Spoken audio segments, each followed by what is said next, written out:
Assalamualaikum warahmatullahi taala wabarakatuh. Pada kesempatan kali ini saya akan menyampaikan materi tentang kekerasan berbasis gender online atau disingkat dengan istilah KBGO.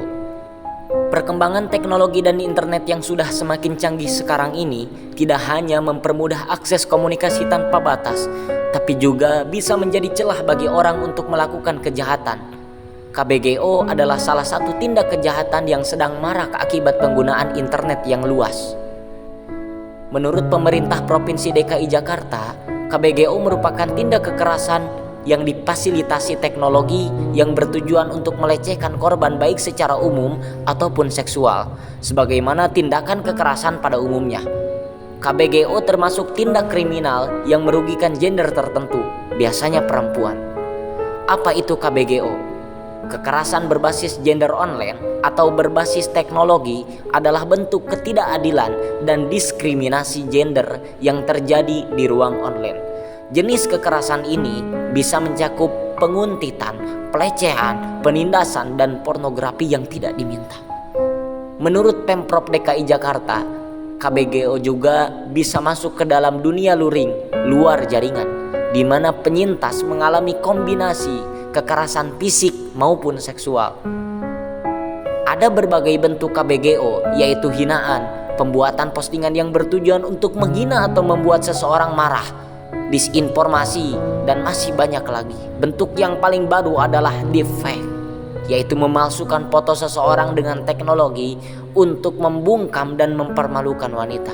KBGO sangat berbahaya karena banyak ruang online yang tidak memiliki cukup peraturan untuk melindungi perempuan dari jenis kekerasan ini. Hal itu membuat pelaku seringkali tidak mendapatkan konsekuensi atas tindakan berbahaya mereka. Berikut beberapa bentuk umum KBGO yang perlu diketahui. Cyberbullying, mengintimidasi seseorang dengan menggunakan teknologi digital. Doxing, mengungkapkan atau mempublikasikan informasi pribadi tentang seseorang secara online.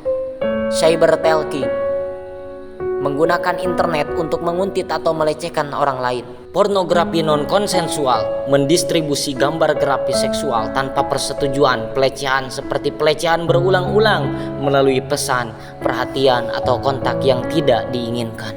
Ancaman dan kekerasan langsung, baik seksual ataupun fisik. Trolling, sengaja membuat orang lain kesal dengan mengunggah konten yang menghasut. Komisi Nasional Anti Kekerasan Terhadap Perempuan, Komnas Perempuan, mengungkapkan bahwa kasus KBGO terus meningkat setiap tahunnya, termasuk selama pandemi COVID-19. Peningkatan kasus terjadi sejak 2019 sebanyak 126 kasus dan 2020 sebanyak 510 kasus. Data terakhir yang diperoleh oleh Komnas Perempuan, setidaknya terdapat 1.940 kasus KBGO yang terjadi selama pandemi dengan korban perempuan. Lantas, bagaimana cara menyikapinya? Cara menyikapi KBGO berikut adalah beberapa cara yang bisa dilakukan untuk menyikapi kekerasan berbasis gender online. Dokumentasikan hal-hal yang terjadi pada diri bila memungkinkan. Dokumentasikan semua hal yang dilakukan si pelaku pada kamu secara detail dari awal sampai akhir. Dokumen yang dibuat dengan kronologis dapat membantu proses pelaporan dan pengusutan pada pihak berwenang, seperti platform online tempat terjadinya KBGO ataupun kepolisian. Pantau situasi yang dihadapi meski tidak dianjurkan. Apakah mungkin untuk menghadapi pelaku sendiri? Apakah mungkin untuk melakukan dokumentasi sendiri? Pantau dan nilai situasi yang sedang dihadapi dan putuskan yang paling baik dan aman untuk dilakukan diri sendiri. Menghubungi bantuan, cari tahu individu, lembaga, organisasi, atau institusi terpercaya yang dapat memberikan bantuan yang terdekat dari lokasi tinggal. Misalnya bantuan pendampingan hukum melalui lembaga bantuan hukum, LBH, pendampingan psikologis seperti layanan konseling dan bantuan terkait keamanan digital. Lapor dan blokir pelaku di ranah online. Kamu juga berhak untuk melaporkan dan memblokir pelaku atau akun-akun yang dianggap atau telah mencurigakan, membuat tidak nyaman, atau mengintimidasi diri dari platform online yang digunakan. Itulah cara menyikapi KBGO yang bisa dilakukan. Jenis kekerasan ini bisa mempengaruhi kesehatan mental secara signifikan.